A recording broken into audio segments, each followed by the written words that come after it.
കടുത്തുരുത്തി തളിയിൽ മഹാദേവ ക്ഷേത്രത്തിലെ ഈ വർഷത്തെ തിരുവുത്സവത്തിന് കൊടിയേറി. 27-ന് ആറാട്ടോടുകൂടി ഉത്സവം സമാപിക്കും. രാവിലെ 9-നും 10-നും മധ്യേ ക്ഷേത്രം തന്ത്രി മനയത്താറ്റില്ലത്ത് ചന്ദ്രശേഖരൻ നമ്പൂതിരിയുടെയും മേൽശാന്തി സന്തോഷ് നമ്പൂതിരിയുടെയും മുഖ്യ കാർമ്മികത്വത്തിലാണ് ഉത്സവത്തിന് കൊടിയേറിയത്. തുടർന്ന് 10-ന് കലാവേദിയിൽ മനു പിള്ളയും എസ് ഗായത്രിയും ചേർന്ന് ഭദ്രദീപ പ്രകാശനം നടത്തി.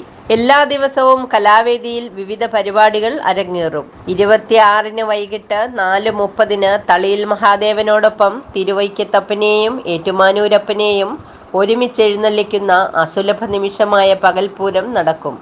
ആറാട്ട് ദിവസമായ 27-ന് രാവിലെ 8:30-ന് മെഗാ ഭക്തിഗാനമേള, വൈകിട്ട് 5-ന് കൊടിയിറക്ക്, 5:30-ന് ആറാട്ട് പുറപ്പാട്, രാത്രി 9-ന് ആറാട്ട് തിരിച്ചെഴുന്നള്ളിപ്പ് തുടങ്ങിയവയോടെ ഈ വർഷത്തെ തിരുവുത്സവത്തിന് പരിസമാപ്തി കുറിക്കും. News bureau, city voice, Kaduthuruthy.